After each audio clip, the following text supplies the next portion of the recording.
The projects. What is the projects and why was it created? The first project was created in 1936. So that should tell you how long this experiment has been into effect. Roughly 82 years of experimentation and depopulation. The Webster or Google definition of project is an individual or collaborative enterprise that is carefully planned and designed to achieve a particular aim. So the project that we will be focusing on is a collaborative enterprise. And notice the definition says it is carefully planned. So let's see if we can find out why it was created, who created them, and what is the particular aim of these projects that most of us grew up in. First, let's check out the different levels of living so we can really understand what the projects are on the pyramid. You have the 6% who live in bliss, away from the normal cares of the world. They live in great establishments, and their concern is to maintain control. They don't work, they simply advise and devise. And they don't live in neighborhoods. The surrounding areas are neighboring them. That's the difference. In this class, they eat with $10,000 spoons. I'm just telling y'all the truth, man. Then we have the middle class, who consists of the lawyers, brokers, congressmen, naval lieutenants, movie directors, authors, and etc. Their lifestyle is usually bland though compared to the 6%, but they make enough on their jobs to easily pay their bills and have money left over to see the world in its festivities. The majority of this middle class falls under the Masonic code. You better know it. Their neighborhoods are well taken care of, and the crime in these neighborhoods are little to none. These are the neighborhoods where the new neighbors get pies brought to their houses, housewarming gifts, and the milkman sets bottles on the porch for your cats. And these neighborhoods have neighborhood watch groups, special squad cars that daily scan the areas to make sure it is safe, and the response time for 911 calls is surprisingly fast. Then we have the projects, an area created by the elites to house those who they feel are bottom feeders. These areas usually breed your factory workers, your city workers, your muscle to keep this country afloat. It reminds me of how in the movie The Titanic, all them rich folks was on the board or on the boat enjoying themselves while the workers down low were feeding the ship is coal so that they can keep on selling, and so the rich folk can keep enjoying themselves. The entire trip, the rich people never seem to think about the slaves at the bottom, who are the reason that the ship is moving at all. That's how the projects are designed, y'all. Every project always gonna have those liquor stores posted up on the corners. The government, which is really a one world government now, brings heavy guns and drugs into these neighborhoods consistently. How else do you think we get it? Most people in the projects don't have enough money to get out of their zone to go and get these weapons and drugs, so they bring it to them. They work them to death on jobs to the point when they get home to relax, most grab a beer or they indulge in a drug of their choice just to get them to that next day or next week of starting all over again being a slave. Most of you have heard of a program called Section 8. Lots of kids going to school when I grew up were laughed at and teased if they found out you grew up in a Section 8 neighborhood. Now, if this is the 8th section, then where are the other 7 sections? The other 7 sections are higher up the pyramid. Section 8 is the section you hit right before Section 9, which is homelessness. The Queen, the Pope, and the top devil worshippers occupy section number 1. And this is why the good Lord said in the word, when he returns, the last shall be first and the first shall be last. So they occupy section number 1. Section 2, 3, and 4 are the milk on the front porch sections, y'all. Section 5 and 6 is the section of people living in between the milk on the front porch section and the projects. Section 7 consists of the people in the projects, and Section 8 consists of the people who are one step away from Section 9, which is homelessness. People are placed in the projects to be groomed for slave work, given minor so-called gifts over time, like a new iPhone, a little itty bitty raise on the job, and every time you get that raise on the job, the price of everything around you raises up also, so that makes your raise on the job null and void. But they give you little gifts over time, like a new iPhone and a drone to play with to occupy your time, along with faked and rigged sports and TV networks that repeat the same shows over and over and over. And we watch it over and over and over as if it's new. They have always told us that they use white mice for lab studies. But the problem is, most of us have never seen a white mice. What they're telling you is, we as humans have been the mice the entire time. This is why you hear people all the time say, I'm just trying to make it out the hood. I'm trying to make it out the trap. I'm trying to make it out the projects. Sort of like rats in a maze trying to find their way out to the cheese. Now, why is it that people in sections 9, 8, and 7 are always looking for a way out, while people in sections 1 through 6 are comfortable? It is because it is a well designed to keep the rich rich and the poor thirsting to become rich, and to have them thinking that if they just do a little more overtime on the job, that they might be able to eat from the tree of success in a field of trees that hold opportunity in this world. It brings me back. See, they want them to think that they're eating from the tree of success, but really what they end up tasting is only a leaf off of one tree in a field full of trees that hold opportunity in this world. It brings me back to a movie I watched earlier called The Room. In this movie, a lady was held captive in a small room by a man and forced to have sex with him, and he would go to town and bring her back necessities if she was good, all to this one room. She was in that room for years and ended up having a child in that room. The child started to grow, and the child became a victim in that small room, and all the child knew was that small room. He saw nothing else, so his mind couldn't grasp anything else.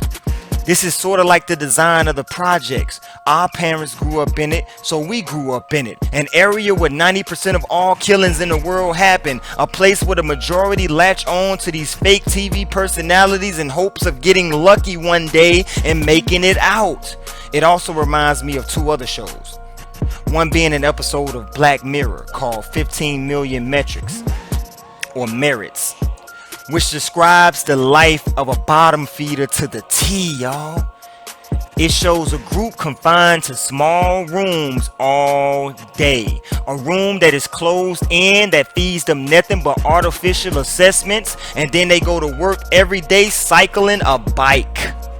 Just cycling and cycling and cycling and cycling away. And each time they cycle, they accumulate points. Those points can be saved up, and once they reach 15 million points, they can purchase a ticket to perform in front of the host of American Idol. And then those hosts decide if you go back to the bikes and be a slave, or if you will be granted access into a better life. The interesting part about this show is the guy worked like a dog to gain his 15 million points, and when he moved up through the idol show, they only placed him in a bigger room. Ain't that something? That's how the project game is. Most project kids attend public schools because how could they muster up around $60,000 to send their child to an elite private school? In these public schools, they run everything by the pyramid. And in the public schools, they put you through a series of tests to see what they're going to do with you. Tests are taken and judgment is passed. Very few make it out of these schools and into a better life. The Queen appoints mayors in each state to keep watch over the well-oiled machine they created called the projects. They are the gatekeepers who allow the drugs and guns into these places so that they will never overpopulate. They feel if the drugs don't kill them, then the guns and violence will. If they see the numbers growing too high, they would just spray chemtrails over the area and get everyone sick, slam them with huge hospital bills, place them in debt until they ultimately move to Section 8, then 9, then death. See how the pyramid is designed? It is designed. See how See how they get you is they make up these fake character rappers like 50 Cent and Jay-Z, for instance. They aren't from the hood. Yeah, they may have shot a few scenes in some of the hoods, but they are not from the hood. They are in the position they are because that's the position they originally were supposed to be in through blood, through the bloodline. But they make it seem like they came up through the grit and grind and the projects where you are, so you will appreciate and adore them more, and it will give you hope. I always hear that phrase like, if Jay-Z made it, if 50 Cent made it, I can make it. But make it where? To a secret society, devil worshiping cult of Satanists who pride themselves on getting others to worship them? They see it like this, y'all. They see it just like this. Give them hope and they'll work longer, harder, because they will always feel like the prize is right around the corner. And you might say, hey, what about the kid who went to my public school and he went pro in football or basketball? Well, you better check that person's history and their parents' history, because most of the time when you see one or two slip through the cracks, they are talented beyond measure and their talent can be pimped. Sort of like the movie Life. How when Bokeem Woodbine, he was able to be pardoned out of prison because of his baseball talent. But most of the time when you see people get pardoned from the hood or projects, their parents have Masonic ties, or their talent is so good that it cannot be passed up as a business move. Most activists, y'all, are in place just to maintain order of the pyramid. The activists in the cities act like liaisons, which means they are the middleman between the crime and the mayor. Most activists have been briefed on how the pyramid works already, and mostly all, if not all, are attached to the Masonic code. The activists work hand in hand with the gang leaders, and they all have periodic, scheduled, secluded meetings with the mayors to discuss the condition of the hood and the projects. Kind of like when you got up in school with your school project, you had your board, you had your little pointing stick, and you would tell the teacher, this is my project. That's the same thing that they do in these secluded meetings to tell the higher ups up the pyramid how the projects are going. And then they report all that information back to the queen. Everything has to go through the order process of the pyramid. If the area starts to get too populated, overpopulated, they simply bring in more guns and drugs. Knowing that more guns and drugs in a impoverished society and impoverished area will mean more genocide. That's it. Does the Queen of England have a liquor store next to her castle? No. That should tell you the difference. But she does sip from 21,000 bottles of wine called Chate, huh? 50% of the people living in the projects will not even accumulate $21,000 in 5 years. So what's a sip to the queen? It's 5 years of back-breaking work to a bottom feeder. Ever seen the movie Training Day? Well, what about the scene where Denzel is in the car with Officer Hoyt? Officer Hoyt being played by Ethan Hawke. In that scene, Denzel basically describes the pyramid scheme, but in a lesser degree of how I'm giving it to you right now. He said they give the top drug dealers and gang members drugs and guns and have them report back to them. It's the same level of satanic hierarchy everywhere. Then you wonder how a major drug dealer is able to stay afloat while his carriers on his block get arrested. It's because every now and then, the dealer scratches the mayor's back and hands him over vital drug bust information. But sometimes the mayor is even asked to provide the drug dealer reporting to him, and they put them on the chopping block as well. And then they go out and they find another person to replace them. Easy as that. Drugs create revenue and residuals. Anything in this world that rakes in a whole lot of revenue and residuals will get attached to the pyramid scheme. They give us movies depicting the hood, and most of the time they slap based on the true story at the beginning, and we take it all for face value as if it's the code we all should be living by. When you were little, how many times did you watch something on TV, then go outside or what have you and try to mimic it? I did it a lot. That part of us has never left, y'all, and those who have studied us all this time, they know it as well. This is why they give you a Cardi B, a Future, a Young Thug, and others, and they shove them down your throats and make you like them. I mean, let's be for real. You might not even like a song at first, but when you hear it over 1,000 times, it kind of grows on you. The same thing applies with the perception of these characters that they portray in front of our faces. And stop thinking these celebrities love y'all. If they loved or care for you, then why aren't you getting invitations to their little parties, their weddings, or even just little gatherings? These people don't love you, neither do they know you, neither do they want to take the time to know you. Every top rapper or singer gets his own brand of liquor. Why do you think that is? Then it's pushed right into the projects. They get you to worship them, then they create clothing lines where shirts are roughly about $500 and the shoes sometimes cost more, because they know the pyramid scheme and they know the average bottom feeder is only making around $25,000 to $30,000 a year. And if we idolize these jokers, we will spend. So just to look like them, we'll roughly spend $8,000 out of our yearly $30,000 budget. And let me not even start on the vanity for the vehicles that they put in our face. But in conclusion, listen, the activists and mayors of your cities are behind most of the crime as well, y'all. They know peace turns into unity, and unity turns into people coming together, matching ideas, and then that leads to an uprising, because we'll be woke.